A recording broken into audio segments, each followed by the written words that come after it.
Never. The history of the modern cannabis drug law reform movement started in about 1988. It was just some serendipitous sort of act of history that suddenly let loose this, what was initial a bit of a trickle, then it picked up to be something of a torrent as it is today.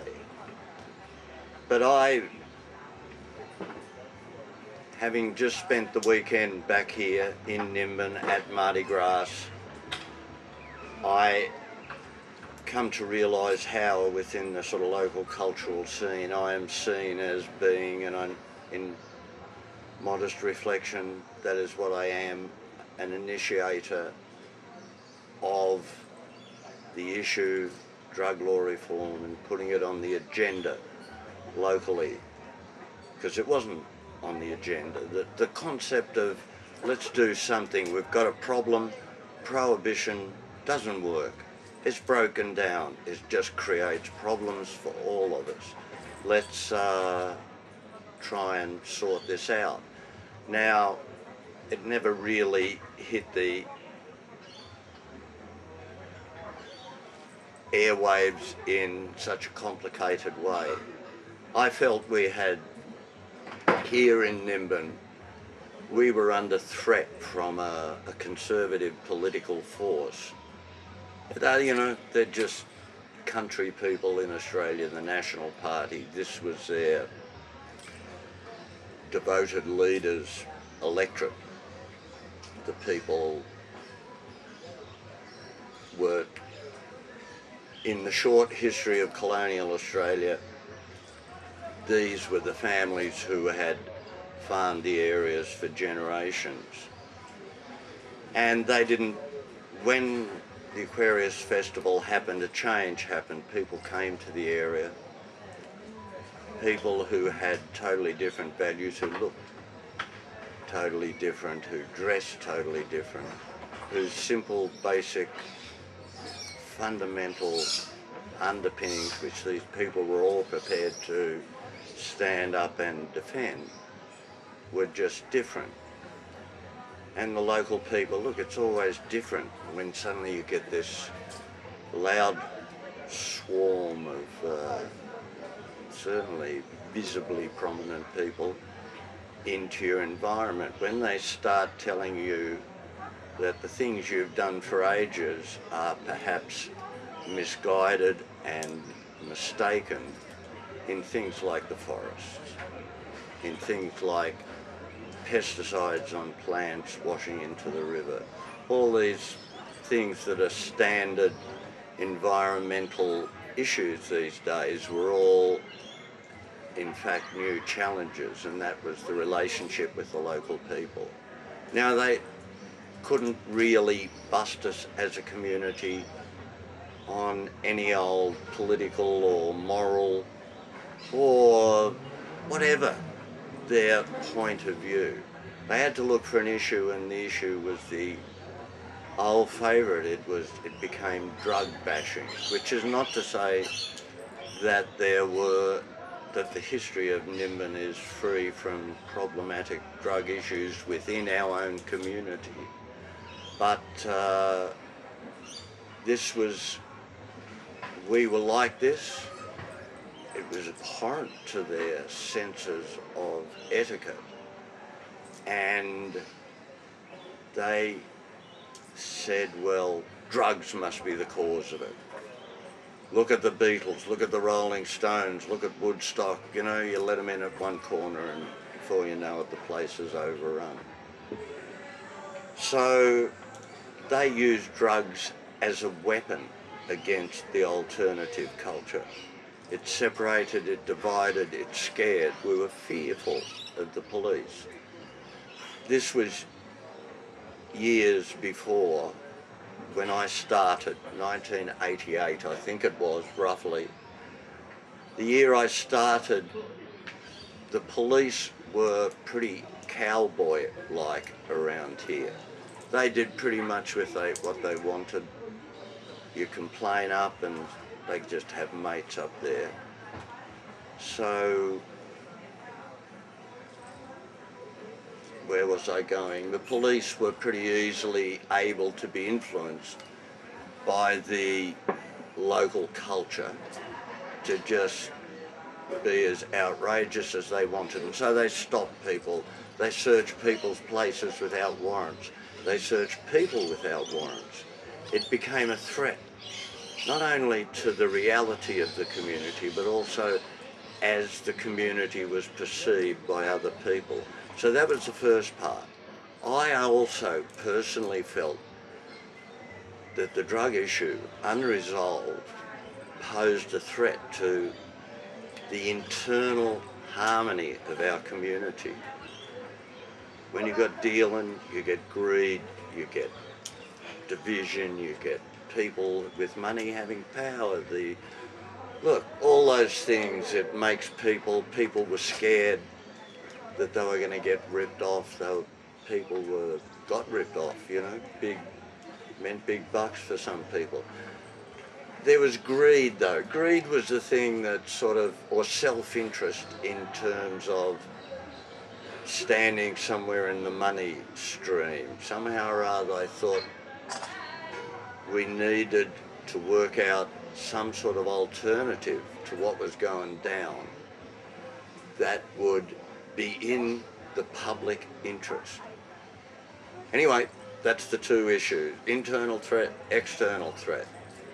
And so I campaigned on what was essentially manic part of a manic depressive person's operating. I'm also a bit autistic.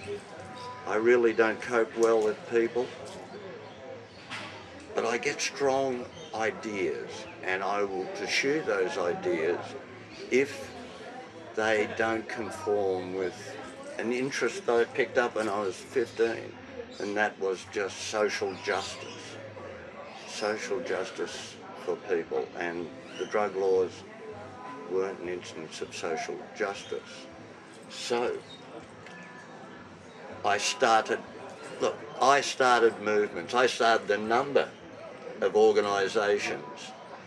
I was really the only person who knew anything about it. Other people would come along but I could say, I'm not just an opinionated fucking hippie loudmouth. I am speaking on behalf of the organisation, and the first organisation was called Nearly Normal Nimbin. In part, it had a bit of a joke there because Normal, NORML, the National Organisation for the Reform of Marijuana Laws, is also normal, but I didn't want to join up with them. I thought, look, you know, so we'll be just NORMAL. So, and Nearly Normal comes from another area. But we had some great posters, publicities. Look, I had a few really wonderful people who joined in along the way. So it wasn't just me at all, it was these other people who added colour and just intellect and a bit of a passion for social justice into doing things. So I kept up this one-man revolution, stood for Parliament in 1991 as Bob Hopkins on a drug law reform candidate, did nothing, still got sort of like, people would say, you got 1 in 25 out of every 25 votes. And I thought, oh yeah, okay, that's cool. But it was sort of doing it that was the way to go.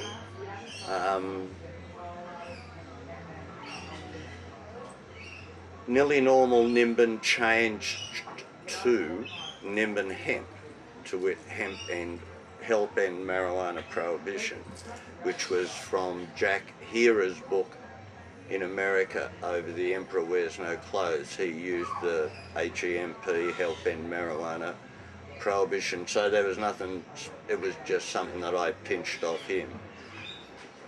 And it sort of stumbled along, and there, look, like I said, I'm a fucking tyrant as an organiser. I should never have been sort of to even consider the possibility that I'm an organiser. I'm a fucking loose cannon,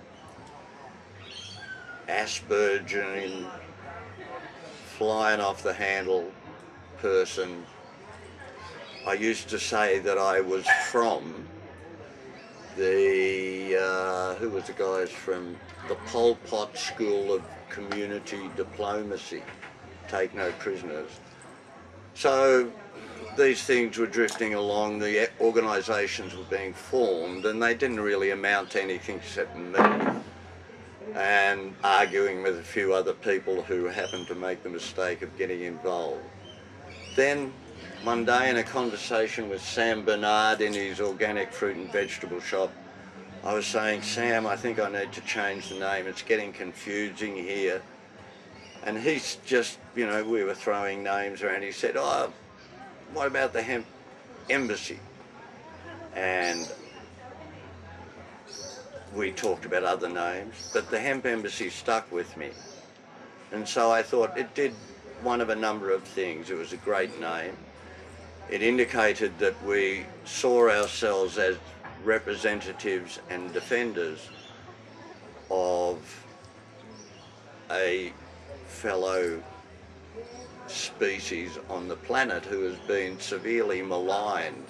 And it was a case of, you know, I feel grateful to pot for whatever it's done to me. The rest I've done to myself, I suspect. But I feel grateful to hemp, and I feel hemp has great uses. It's not going to save the fucking world, though.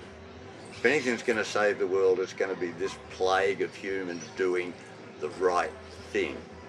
We have our parties along the way, but anyway, the Nimbin Hemp Embassy was a way in which I could register the business name, which included the names Nimbin and Hemp. It meant that somebody else who wanted to come in, who wanted to start the Nimbin Hemp apartment or the Nimbin Hemp, couldn't do it without coming to me and saying, well, yeah, okay, that's cool. So I sent away an application for that business name. I got a reply back that said, we thank you for your application, but we are unable to grant you the title of embassy because an embassy is considered, within our way of thinking, and a place where people from individual nations are represented in a country. So I wrote back and I said, received your letter. We'd just like to point to the fact, this is still me, not necessarily we, but I'm part of the spirit, just the flow.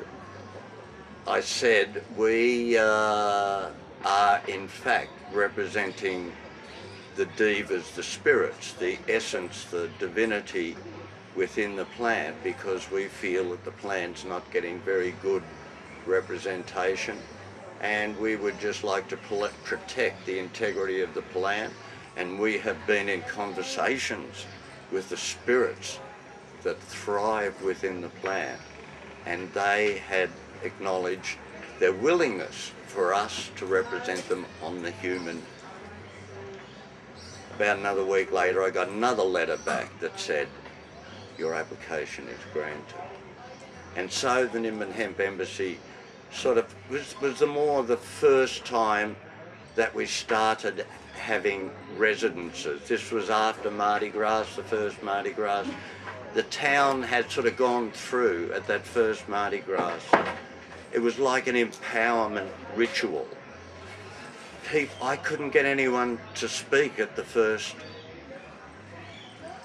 meeting because people still didn't want to put their heads up. That first Mardi Gras is worth probably my recollection. I'd organised this day as an opportunity for all Nimbin people to come together and just express the fact that we felt that the area of drug prohibition, particularly as regards cannabis and particularly in regards our own community, was failing and failing badly. That doesn't make us supporters of anything. It just means we want to come and say the drug laws are wrong in this instance. There had been a week before a group of dealers had got sort of picked up and people, and there was a bit of a minor riot at the police, you know, look, pretty soft riot. They threw toilet paper rolls at the police station and yelled, and generally got a bit of publicity though, and it looked like the Nimbin community, to my mind, could be seen to be these impulsive, not particularly well coordinated idea. So I thought, let's gather together and we'll march from the Bushfact march in the old protest terms. We'd walk up together from the Bush Factory to the police station, say our regards, and then walk back and have a meeting. The council refused us permission to meet in the park. We started off, I was just so concerned with getting it together that I knew there was probably about 50 or so people with us down there. There was Michael Balderstone and his team of helpers from the Nimbin Museum, who had created the first big joint, which was, so there was big joint. There was my friend Donato Rosella, a great champion of carnival around here. He, musical instrument, big baritone saxophone. Well, he could have been just on his alto, I can't remember, but it was him. A couple of drummers that we could trust to keep some sort of beat going. I had a tuba.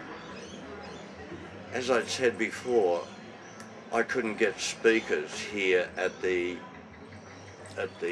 meeting after that first protest rally.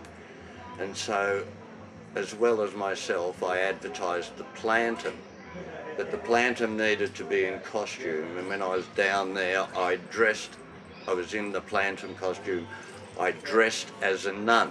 Look, I'm quite proud of that day in terms of theatrical egotism.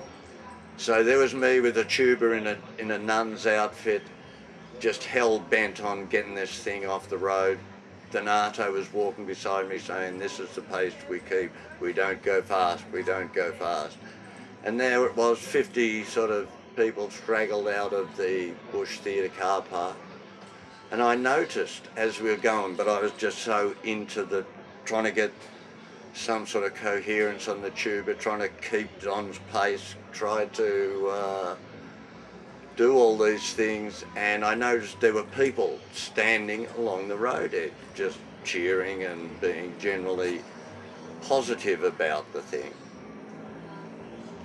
Unbeknownst to me, they were, as we passed, they joined in. As we got closer to town, the crowds got bigger up on the side, up on the footpath. But they were there. People had come into town because of this. And by the time we hit the area in front of the town hall, we must have been easily 1,000 people strong, possibly more. It doesn't matter, there was this palpable air of joy that was so similar to the Mardi Grass 2016, which had just gone by. This was the thing that just got me. It was that sense of empowerment, of freedom from the fear that, you know, nobody deserves to hang the title criminal upon somebody for these simple things that may harm only us. Anyway, that was a most remarkable day, and it was like a like we'd broken the spell. So the Hemp Embassy then went through a series of responsibilities and venues and stages and just continued to grow. And my involvement in it, okay, this is my words. I discovered that I didn't agree with everything that was sort of being done now in the Hemp Embassy's name. There are two things particularly that worry me, and they still cause me to cringe when I see them in their extreme form. The first is the general perception that's given off that cannabis is a harmless plant that will do marvels for you, that will save the world, that will, you know, there's everybody must get stoned. Now, I don't agree with this. I believe that like every substance, there is positive use, there is negative use. Anyway, I felt that there was the need for us to say, hey, we got to be careful about how we promote the image of cannabis to the world, and particularly because we live in such a mobile, youth-involved culture that we don't. I'm a great believer in sobriety, and there is life after marijuana and there is life before marijuana, and you really don't need to smoke marijuana to live a full and creative life. If you're an adult and some evening you think it might sound like a good one to try, and like I say, that you're an adult, it'd be interesting for you to see what it means, and if you're the person who's even thinking about smoking a joint, then you're pretty much on the way to some general direction. So that's the first thing. I just felt we ought to be, and we ought to be careful about how we are seen to promote the use of cannabis. I believe it is a very dangerous area and not an area that helps us to get support in that middle area of Australia. The other thing that I don't like is dealing. Never liked dealing. I've always thought of pot as a bit of a sacrament, and for people to be charging enormous sums of money for it, they can do enormous sums of money because it is a bad law, and they are exploiting a bad law to make money. Despite the best of everything, all their intentions, anyone who grows and trades leaves themselves liable to corruption, and it happens. I myself have grown big crops, not intentionally, they just fucking grew, and I was surprised, and I had more pot than I knew what to do with. And in the process, the Nimbin Hemp Embassy sort of started off on the basis of that money that I grew. It paid for the calendars to begin with. It sort of didn't, it wasn't meant to,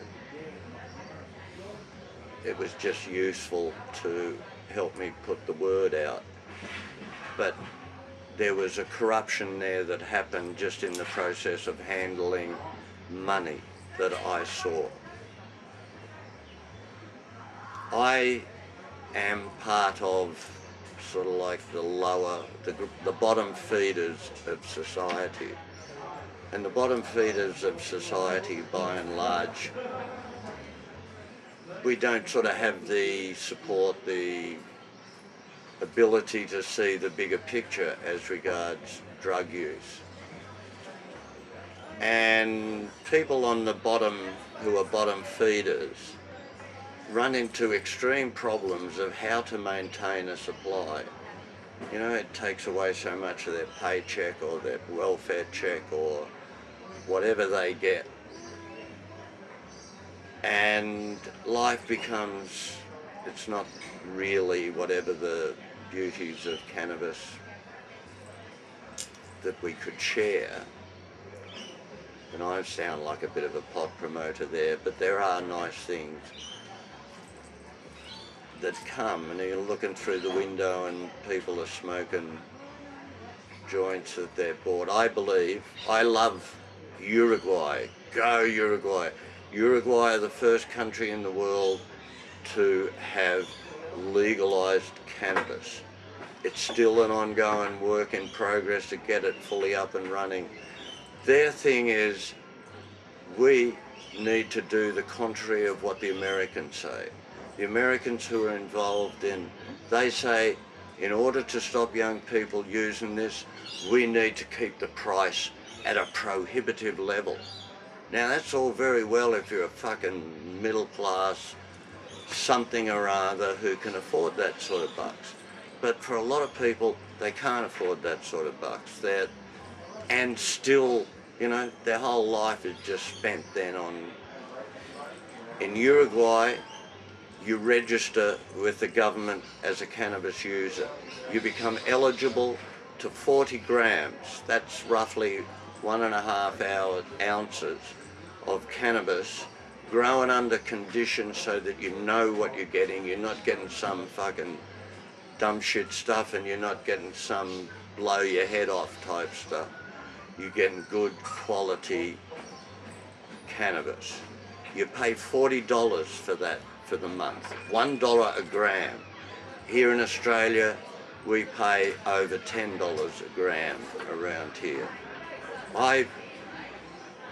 You can also, in Uruguay, grow your own, or you can join a club of people who gather together and have a cooperative garden so that you keep the supply up essentially to yourself, so that you don't have to go out there and, you know, wonder about these things. But the price is so fucking low, an ounce a gram, you're not going to be tempted to go out there and start selling. You might give away some of your pot to somebody, but the little card that registers you as a cannabis user, to me, is really important.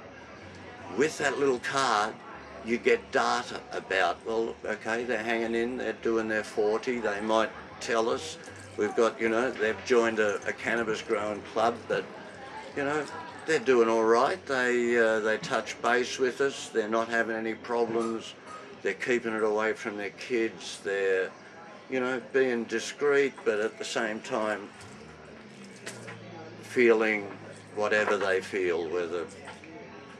I dig all that. The Uruguayan government and Papa Mujica, the president of Uruguay, who was the generals controlled Uruguay for about 10 or 15 years, like it was in Argentina and Chile and Bolivia, everywhere, the generals. And there was an underground, and Mujica was a member of the underground. At one stage he spent 2 years at the bottom of a well being kept prisoner. But like Nelson Mandela, he survived and he came out. Things changed. He eventually was voted president of Uruguay.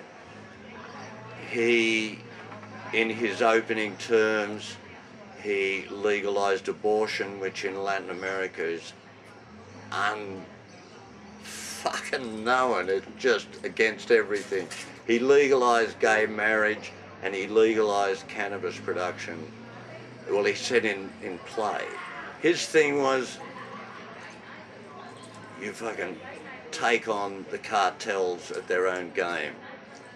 You beat them down for price. You undercut them, but you don't encourage people to use.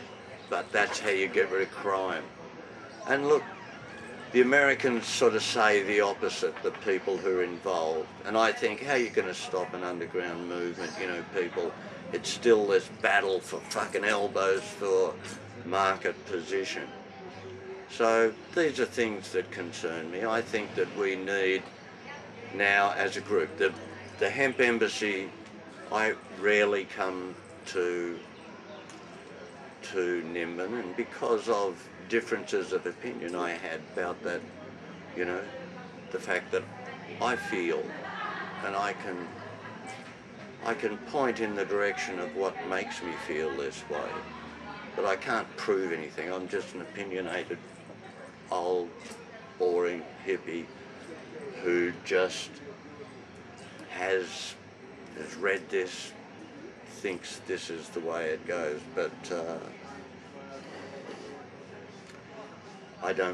I think that maybe the aim of drug law reform should be to reduce, or at least reduce, any notion of harm and discomfort for everybody within the community. And it doesn't really take all that much doing, I feel. It was interesting to see how far we've come here, to see the culture strong.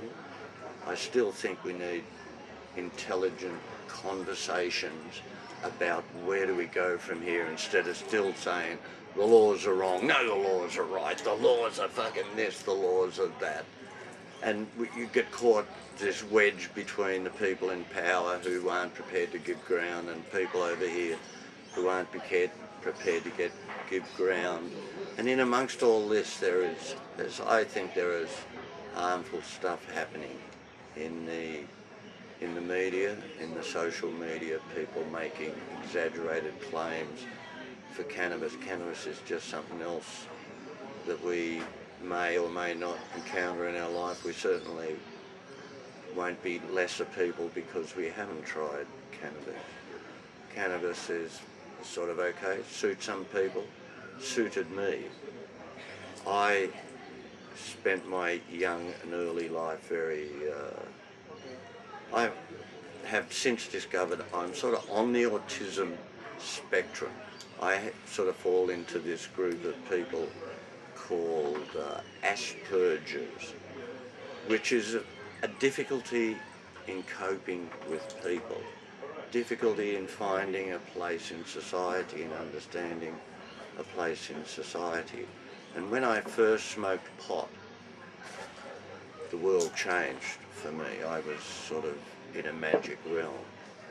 This last year I've been working with, they invited me to proofread a book that they'd published on how to quit cannabis. And I'm happy to do that if there's people out there drawing up a game plan. If you want to get out of your head, if you're that sort of person, that's good. But I had a bit of difficulty with some of the earlier stuff. It said, there was the heading, why do people take cannabis? Well, people take cannabis because they're bored, or their friends tell them to, and they just get caught into that cycle of being slave to your friends.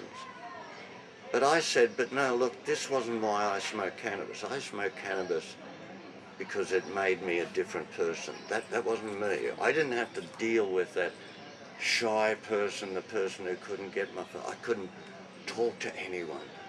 I couldn't talk to girls. Fuck, man, I was, life was really quite bound by the social consciousness, or not just an individual personal consciousness. And that first joint took that away. Suddenly I was everything I ever wanted to be and capable of everything I ever wanted to do. Now, since that time, I have seen that it really probably helps to have someone who is a wise elder to guide you along the path. I've made every mistake that comes from an ill-considered use of cannabis. Most particularly, I feel that the people who have suffered most from my use of cannabis have been my family. And look, cannabis makes you a bit selfish egotistically, maybe less caring, unless you've got some sort of social support network that can bounce you back up again and, you know, chill you out, sit you down quietly and take it away. Now, in the cannabis world, we're not really given to that.